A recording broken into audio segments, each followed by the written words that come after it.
विश्वासी भएपछि के गर्न पर्छ? कतिजना हजुरहरू पहिलो पटक चर्चमा हुनुहुन्छ अथवा कति कुराहरू नयाँ लाग्छ भने त्यसलाई एकदमै अनर्थ लिन नहाल्नुहोस्, त्यसलाई बुझ्ने प्रयत्न गर्नुहोस्। सकारात्मक सोच्नुभयो भने त्यो तपाईँको फाइदाकै लागि हुनेछ। हामीहरूले विशेष गरी विश्वासी भइसकेपछि अरू जे पनि होला, हामी सबै पापी छौँ, भइ नभई पाप गर्दछौँ, तर परमेश्वरको वचनलाई पछ्याउने प्रयत्न चाहिँ गरि नै रहनुपर्छ। परमेश्वरको वचनलाई सुन्ने, परमेश्वरको वचनलाई पढ्ने, परमेश्वरको वचनलाई हेर्ने र त्यो अनुसार गर्ने प्रयत्न चाहिँ गरिरहनुपर्छ। एकदमै के भन्दछौ? हटाउनु पर्ने कुरा छ कि छैन? मूर्खता छ। हामी नबोल्नु नै मूर्खता हो। मूर्खता भनेको के हो थाहा छ? अटेरी हुनु के। बाइबल नहुनेले प्लिज आउने समय बाइबल आफूसँग बाइबल राख्न प्रयत्न गर्नुहोला। र हजुरहरूले बाइबल भेटाइसक्नु भएको छ भने आज तपाईँ र मेरो लागि परमेश्वरको वचन यही नै हो। हामी यसलाई अध्ययन गर्नेछौँ, पढ्नेछौँ र यसको बारेमा केही छलफल गर्नेछौँ। हितोपदेश 10 अध्याय 4 पद 5 पद मैले पाठ गरेँ, ध्यान दिएर सुन्नु होला सबैजनाले। अल्छे हातहरूले मानिसलाई कंगाल तुल्याउँछन्, तर लगनशील हातहरूले सम्पत्ति आर्जन गर्छन्। ग्रीष्म ऋतुमा अन्न जो गर्ने छोरो बुद्धिमान हो, तर जो फसलको बेला सुत्छ त्यो बेइज्जत ल्याउने छोरो हो। परमेश्वरको यो वचनले भन्दछ हामी अल्छी गर्छौँ भने के हुन्छौँ? कंगाल हुन्छौँ। त्यस पछाडि लगनशील हातहरूले सम्पत्ति आर्जन गर्छ। अझै तल के भनेको छ यहाँ? ग्रीष्म ऋतुमा अन्न जो गर्ने छोरो बुद्धिमान हो, तर जो फसलको बेला सुत्छ त्यो बेइज्जत ल्याउने छोरो हो। के बुझ्नुहुन्छ यहाँबाट? कसलाई भनेको छ यसले? छोरोलाई। छोराहरू कति हुनुहुन्छ? छोराहरू कतिजना हुनुहुन्छ? हात उठाउनुहोस् त। छोराहरू हुनुहुन्न। जम्मै कोही छोरी, कोही बुढा, बाउ, कोही बच्चा, छोरा त हुनुहुन्न। हातै उठेन। बाइबलले के भन्छ? स्वर्गमा पुरुष र स्त्री हुँदैनन्, त्यहाँ विवाहबारी हुँदैन। त्यहाँनिर सबै भाइ हुन्छन्। सबै परमेश्वर पिता हुनुहुन्छ। हामी सबै को हौ? छोराहरू हौ।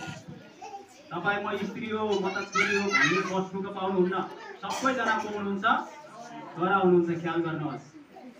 म त बाउ भइसकेँ होइन, तपाईँ प्रत्येक छोरा हुनुहुन्छ। म त अहिले बच्चै छु होइन, सबै तपाईँहरू उपस्थित हुने छोरा हुनुहुन्छ। यसकारण यो वचन यहाँनिर आएको छ कि छोरा, जुन छोराले ऋतुमा समयमा अन्न जम्मा गर्दछ। के भनेको तपाईँहरूलाई? अन्न जम्मा घरमा गएर त्यो धान गहुँ जम्मा गर्ने भनेको हो। अहिलेको यो समयमा परमेश्वरको वचनलाई जम्मा गर्नुहोस्। परमेश्वरको वचनले के भनेको छ? मानिस रोटीले मात्र होइन,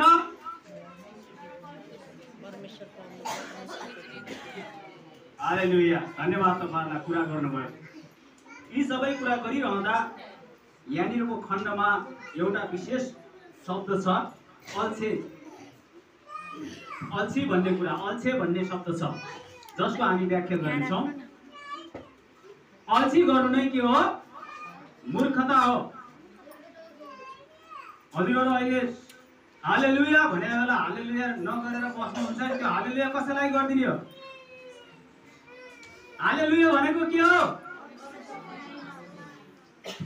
मानिसहरूबाट परमेश्वरको प्रशंसा होस्, मेरो तर्फबाट परमेश्वरको प्रशंसा होस् भन्नुहुन्छ तपाईँ हालेलुया भन्दाखेरि।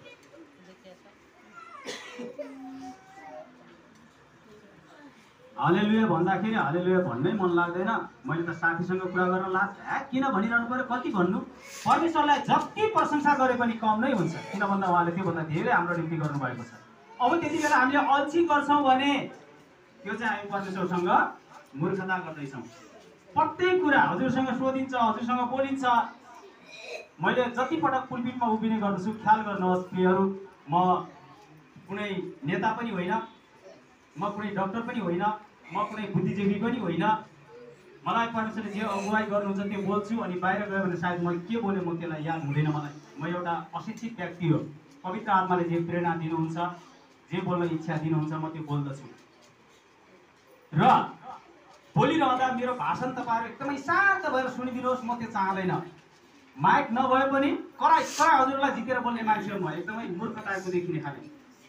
तपाईँहरू सुन्नुहोस् तर प्रतिक्रिया दिनुहोस्, असल लाग्छ मलाई।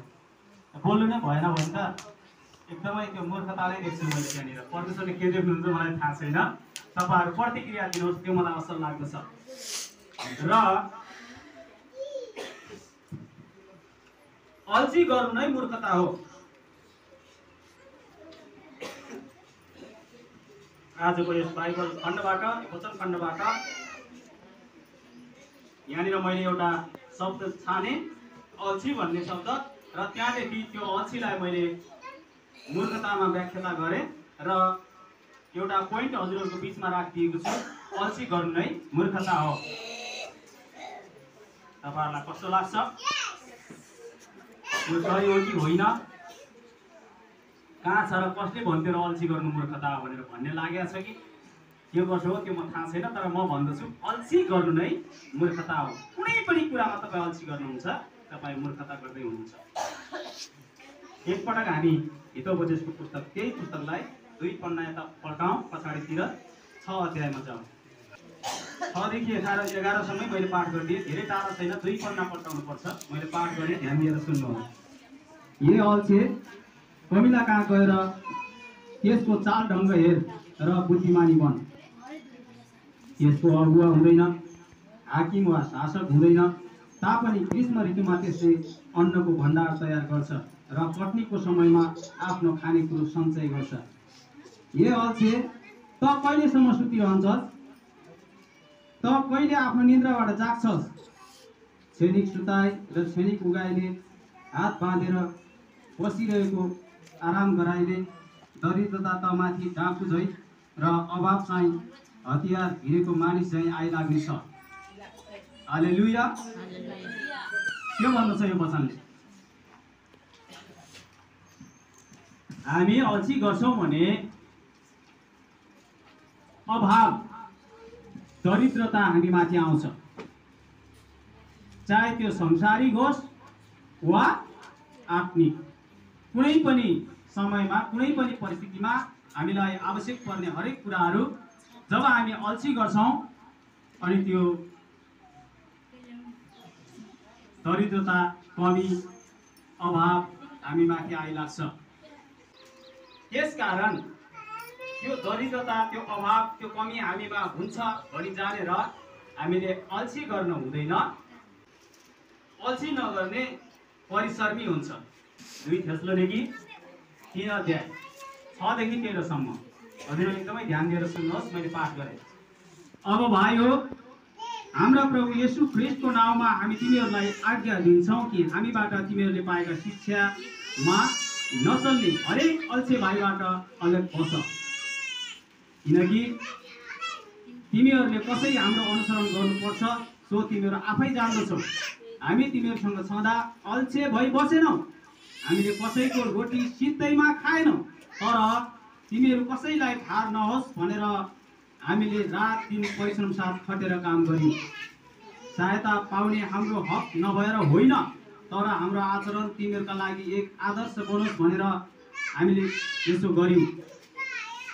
तिमीहरूका साथमा हुँदा हामीले तिमीहरूलाई यो आज्ञा दिएका थियौँ, कसैले काम गर्दैन भने त्यसले नखाओस्, किनकि हामी सुन्दछौँ कि तिमीहरूमध्ये कतिले अल्छे जीवन बिताएका छौ। तिमीहरू आफू चाहिँ केही काम गर्दैनन्, तर अरूको काममा व्यर्थै हात हाल्छन्। अब यस्ता मानिसहरूलाई प्रभु येशू ख्रीष्टको नाउँमा हामी आज्ञा र अर्ती दिन्छौँ कि तिनीहरूले चुपचाप आफ्ना काम गरून् र आफ्ना जीविका चलाउन्। तिमीहरू चाहिँ भाइ हो, भलाइ गर्नमा थकित नहो। यदि अल्छी गर्ने होइन भने के गर्नु पर्दो रहेछ? परिश्रम गर्नु पर्दो रहेछ, लगनशील हुनु पर्दो रहेछ। त्यहाँनिर पावलको जीवन कथा हो र यो पावलको भनाइ हो। उनीले एकदमै जहाँ गए पनि कडा परिश्रम गरेर आफ्नो भन्ने केही कुराहरू नराखेर उनी मात्रै सेवाकाई गर्दै हिँडेका थिए र पनि उनले के गर्थे? परिश्रम गर्थे। अझै हामी उनको बारेमा जाँच पडताल गऱ्यौँ भने उनले पाल बन्ने काम गर्थे। एकजना कामदार जस्तो गरी उनले रात दिनभरि उनी सेवाकाईमा हिँड्थ्यो भने फुर्सद हुन्थेन भने राति त अरू मान्छेले आराम गर्छ, उनले पाल बन्ने काम गर्थे। त्यसरी उनले आर्थिक कुराहरू पनि जुटाउने गर्दथे। त्यो कुराहरू यहाँनिर स्पष्ट पारिएको छ। हामीहरू यहाँनिर यतिजना छौँ, कसले कति परिश्रम गर्छ, को अल्छे छ, कसले काम गर्छ अथवा गर्दैन, त्यो कुरा कहाँदेखि थाहा हुँदो रहेछ? भलाइ। जसले भलाइ गर्दैछ त्यसले परिश्रम गर्दैछ। सहयोग गर्ने एउटा उत्तर आयो असल। नजिक भएर होला सुनेको, पछाडि त्यो माइक नभएर हो क्या नसुनेको है? पछाडिबाट सुनिने धेरै बोल्ने गरी आज पछाडि हुनुहुन्छ, त्यो भएर मैले केही नसुनेको होला। अरू केही छ? भलाइ सहयोग भन्दा अरू केही छ? देख्नु भएको छ अनि देखाउनु भएको छ? सहयोग गरेर गर्नु भएको छैन भने तपाईँले परिश्रम गर्नु भएको छैन।